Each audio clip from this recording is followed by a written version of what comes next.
¿Qué tal amigos? Bienvenidos a Dialogando Derecho, el podcast donde hablamos de temas de índole jurídico, fiscal y de negocios de una manera simple y fácil.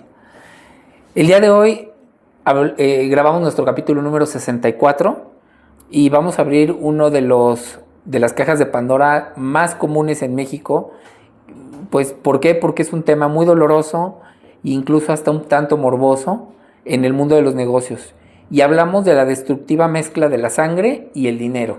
Es decir, el introducir a miembros de la familia a nuestros negocios sin una razón clara. Vamos a entender en este capítulo que esa es una de las razones principales, que 3 de cada 10 empresas en México, familiares, subsisten y las otras 7 no. Y muchas de ellas, la razón está aquí en este capítulo. Quédense para que lo podamos entender todos y podamos entender un poquito más de lo que está pasando en este país.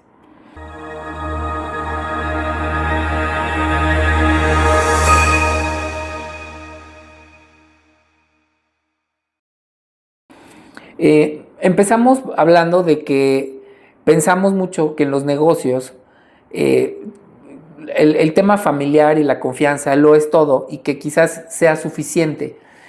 Evidentemente, para los negocios siempre la confianza lo es todo. Por supuesto, eso es fundamental. Pero la confianza por sí sola no lo suple a todo. ¿A qué me refiero? A que no suple las formas, no suple a los temas legales y tampoco está por encima de las decisiones que sean favorables para la empresa. Y esto me refiero con que no siempre es bueno que tu primo, por ser tu primo, sea la mejor persona para el puesto que tienes vacante. Y esto, bueno, quizás a muchos dicen, no, oye, ¿cómo le vas a pedir a tu hermano o a tu sobrino o a tu tío que te firme un contrato laboral? Es tu tío, ¿cómo crees que te va a hacer algo? Bueno, déjenme empezar el programa contándoles una anécdota a la cual le cambiamos los nombres por un tema de confidencialidad. Y pues bueno, imaginemos a un tal Don Alfonso, le vamos a llamar. Don Alfonso pues tiene una comercializadora muy exitosa, tiene sucursales por todo el país y pues bueno, su hija está próxima a casarse. Se casa su hija y como regalo de bodas le da el 25% de sus acciones, no como una herencia, sino simplemente como pues, una adquisición de acciones. Pasan los años, las cosas van bien, sin embargo, a los 3-4 años de casada, la hija decide divorciarse, el matrimonio tronó, y pues como nunca estipularon dentro del contrato matrimonial, ni tampoco en qué circunstancias se adquirieron esas acciones, y como ella estaba casada bajo el régimen de sociedad conyugal, es decir, bienes mancomunados, pues ¿qué pasó? Pues que estas acciones formaban parte pues del patrimonio de la familia. Por supuesto que formó parte de su divorcio y al final, pues él se quedó con el 12.5% de las acciones de la empresa en la que él nunca había hecho nada, nunca había trabajado nada, pero se volvió en la persona más incómoda para el dueño, para el socio fundador, para don Alfonso. Es decir, de la noche a la mañana, el peor enemigo del fundador tenía derecho legal a meterse en las asambleas, a revisar los estados financieros, cuestionar los sueldos y auditar las cuentas del negocio porque así lo decían los estatutos. Pues don Alfonso no tuvo de otra más que liquidar al yerno incómodo y tuvo que pagar una fortuna, pero una verdadera fortuna con sus propias acciones y sacarlo pues del consejo directivo de la empresa, ¿no? Esta es solo un pequeño muestra de lo que puede suceder y no estoy hablando de una empresa pequeña, estoy hablando de una empresa muy grande que vende muchísimo en todo el país, que tiene sucursales por todo el país y pues bueno, fue una falta de previsión y fue todo pensando y porque todo el mundo pensamos de buena fe de que es el esposo de mi hija, no creo que me haga nada malo. Pues a lo mejor en el momento en que tú lo haces, no, porque tú lo haces de buena fe, así lo hizo don Alfonso. Pero en su momento, cuando las cosas ya no iban bien, pues evidentemente el yerno cambió y se volvió en el yerno incómodo, ¿no? Esto es una pequeña muestra de lo que puede suceder si no tomamos acción. Y esto es una parte únicamente por tema de negocios y que evidentemente toca el mundo financiero. Pero más adelante vamos a ir viendo cómo también puede torcer el tema fiscal y el esquema fiscal de la empresa. Recordemos que en el episodio número 52 ya habíamos hablado un poco sobre cómo una mala herencia o la falta de un testamento puede destruir el patrimonio familiar tras la muerte del fundador o de los socios principales, ¿no? Y yo les vengo a decir que no necesitan morirse para que el negocio familiar explote. La verdad es que no es así. Hoy vamos a desmenuzar las trampas fiscales y laborales de meter a la familia en la nómina. Muy bien. Bueno, empecemos por cuáles serían las trampas fiscales de la confianza. Son 3 básicamente que les traigo, que pienso que son las principales, que es la lupa del SAT en la nómina familiar, la discrepancia entre dividendos y dividendos ficticios y la conexión con el pasado. Y ahí vamos a tocar el tema de precios de transferencia que vimos ya en el episodio 30. Si no has visto este episodio, te invito a que lo busques en nuestro canal. El episodio 30 que habla sobre precios de transferencia y el capítulo 52 de principios de este 2026 que hablamos sobre sucesiones. ¿Ok? Bueno, entremos de lleno al terreno fiscal, donde están estos 3 temas que hablamos. La realidad es que el SAT se da vuelo, se da lujo con las empresas familiares.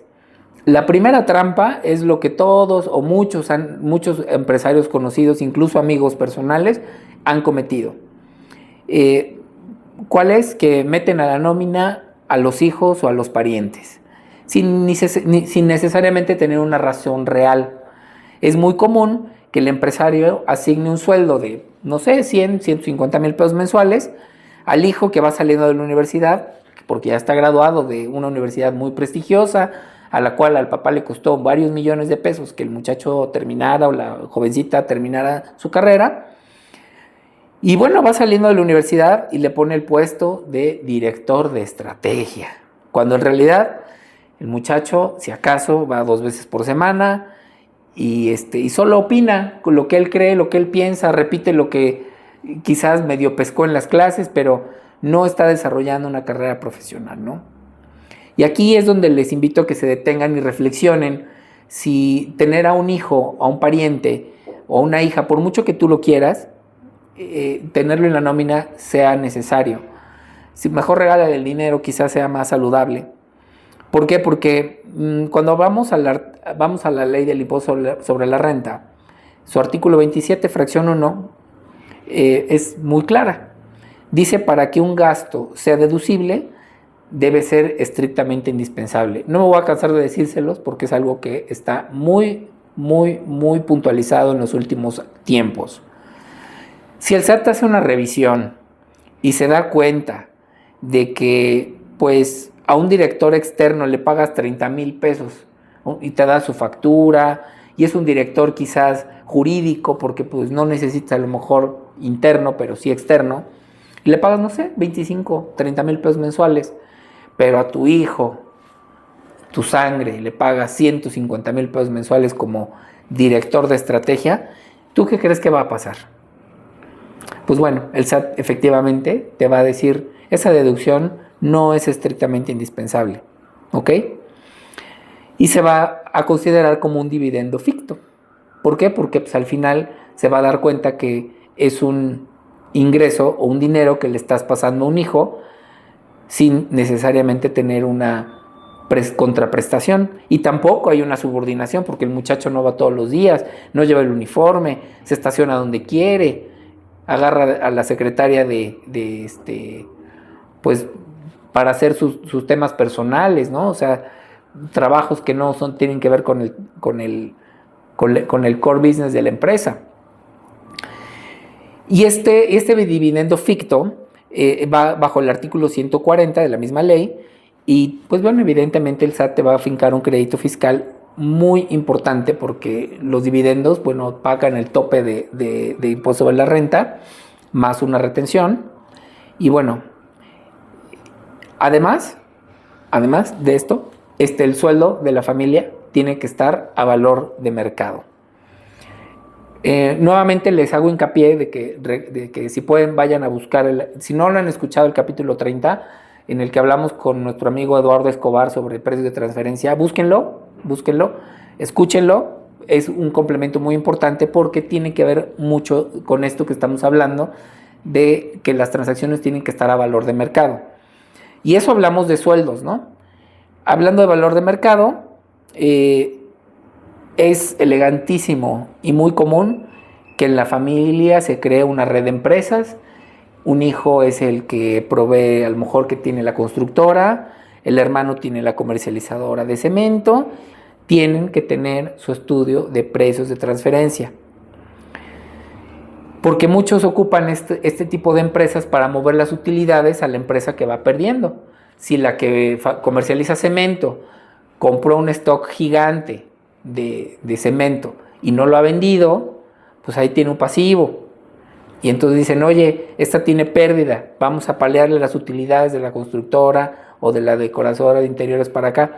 Esas eran prácticas de hace muchos años que por supuesto no recomendamos y que tampoco funcionan, porque hoy en día es muy fácil que SAT ya detecte que las empresas familiares estén facturándose entre ellas. ¿Y a qué me refiero? Que si se facturan entre ellas, pues deben tener su estudio de precios de transferencia que demuestren que se están vendiendo entre ellas exactamente como si le vendieran a alguien que no fuera su familia. Eso es lo que se trata de demostrar con un estudio de precios de transferencia. Que los bienes y servicios que se facturan entre las empresas que forman parte de un mismo grupo, que ya sea que corresponden, que están compartiendo la administración o que comparten socios o que dependen de un mismo cliente, pues son partes relacionadas y por supuesto que tienen que tener su estudio de precios. Hoy en día, en este 2026, el SAT cruza los RFCs por apellido y parentesco fiduciario en segundos. Y bueno, ya sabemos que para el SAT su deporte favorito es romper la simulación. ¿Ok? Entonces, aquí ya tenemos los 3 puntos. No des de alta a tus parientes en la nómina si es que no tienen un puesto definido. Esto nos puede llevar a dividendos fictos y si vas a tener operaciones con partes relacionadas, familiares y demás, ten el cuidado y la precaución de tener estas operaciones a valor de mercado y tu estudio de precios de transferencia. Bueno, y pasando al siguiente tema que tiene que ver con esto, es el polvorín laboral y corporativo, así lo llamamos esta parte, que tiene que ver con lo anterior.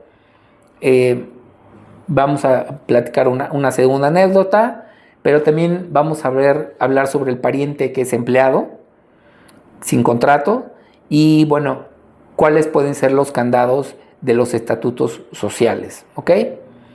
Bueno, pasando al terreno laboral y corporativo, donde las estrategias familiares se vuelven demandas legales, la ley laboral en México protege al trabajador y no al pariente, no a tu buen corazón por querer ser buena onda.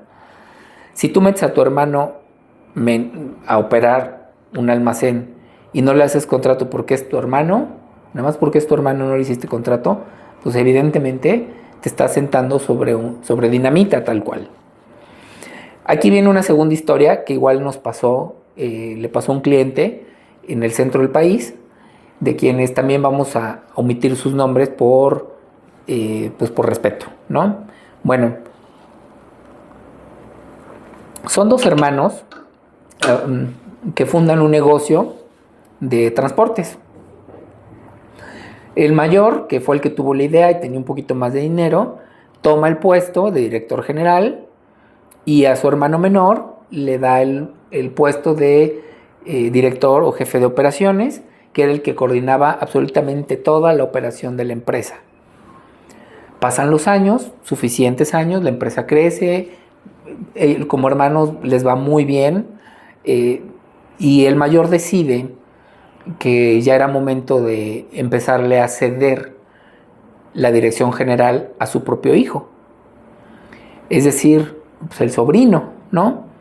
Y esto desplaza al hermano menor, que ya llevaba 15 años, pues tal cual partiéndose el lomo como director de operaciones, que conoce las tripas del negocio, que sabe de lo que se está hablando. Y pues el hermano menor, profundamente ofendido, va con un abogado laboral muy agresivo. Y pues bueno, como jamás firmaron un contrato, ni tampoco había estatutos, y ni le pagaban horas extras, ni documentaban los bonos, pues el hermano menor demanda a la empresa, es decir, a su propio hermano, por un despido injustificado, exigiendo una indemnización millonaria, verdaderamente millonaria, basado en un sueldo que incluía comisiones no registradas.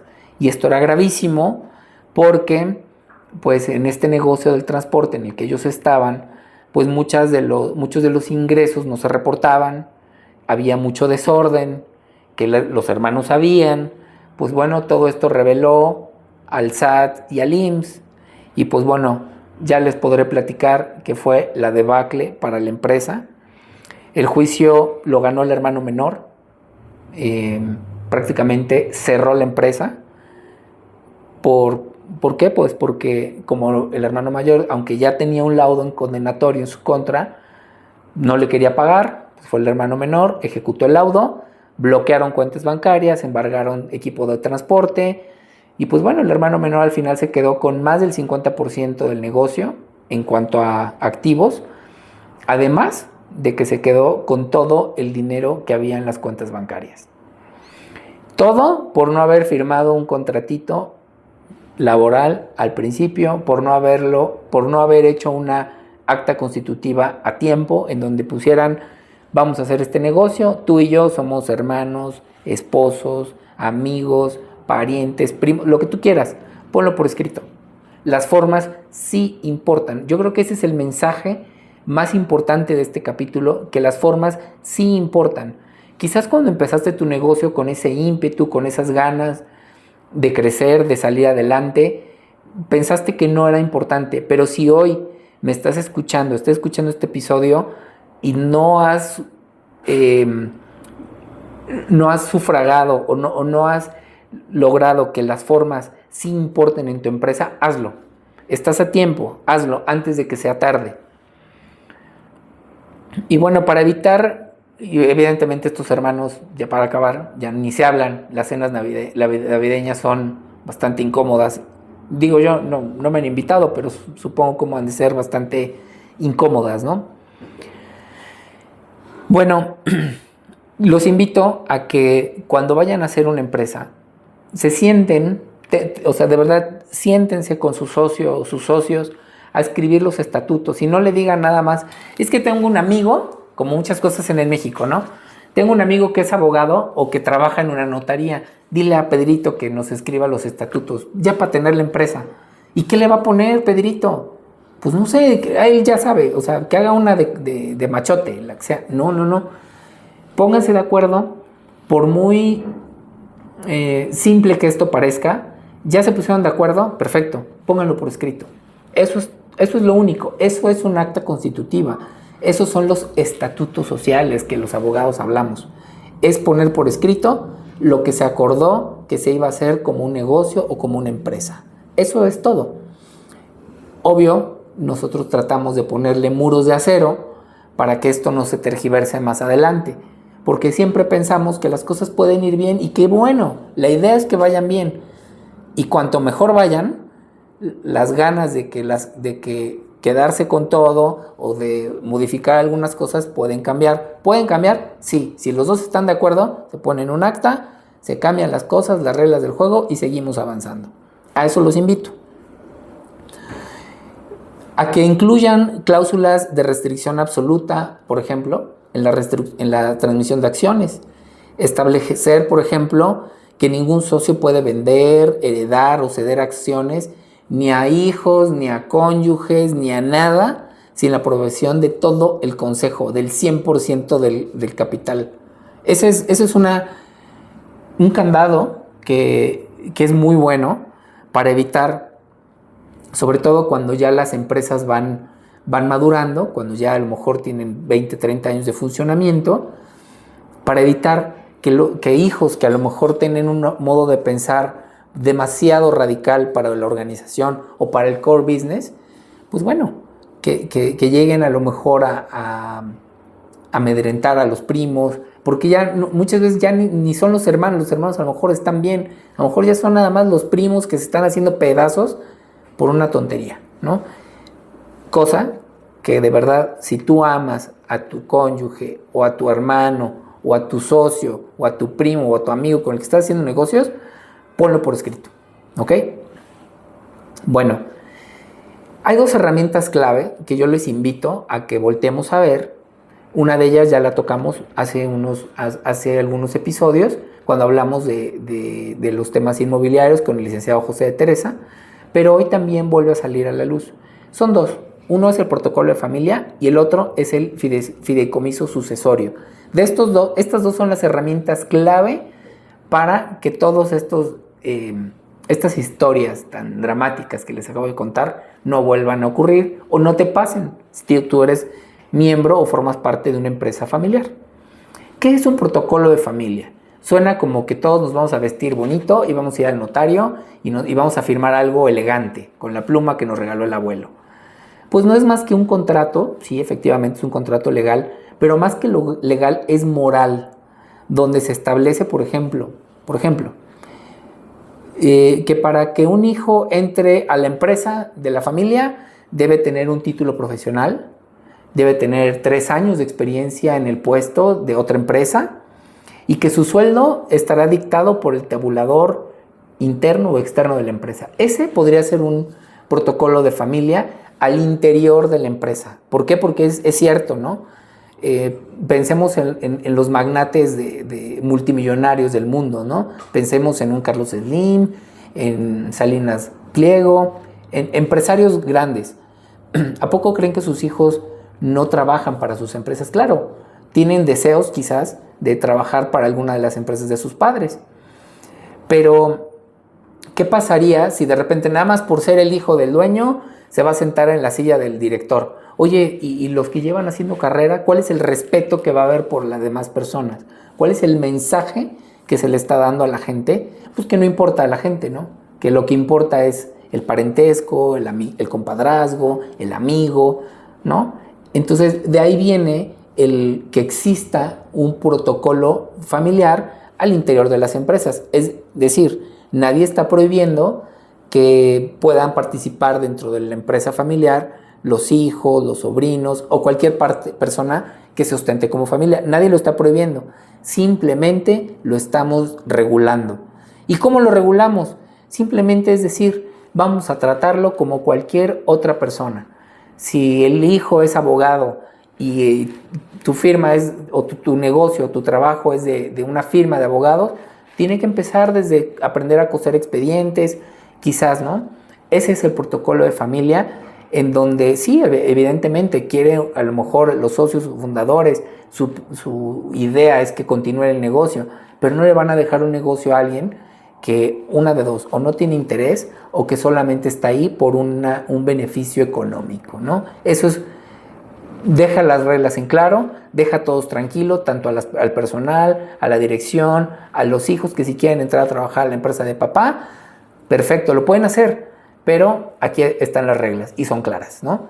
Entonces, evitamos muchos dramas y las cenas navideñas, bien. Bueno, y la siguiente herramienta es el fideicomiso sucesorio. Recordemos que cuando hablamos de temas inmobiliarios hablábamos de los fideicomisos. Bueno, ¿qué es un fideicomiso sucesorio? Bueno, en lugar de que dejemos a la deriva las acciones de la empresa en un testamento, quizás que pues bueno, muchos de estos testamentos gravosamente terminan en juicios que pues bueno, ya lo hablamos en el capítulo número 52 de principios de este año. Muchas veces terminan en juicios interminables, ¿no?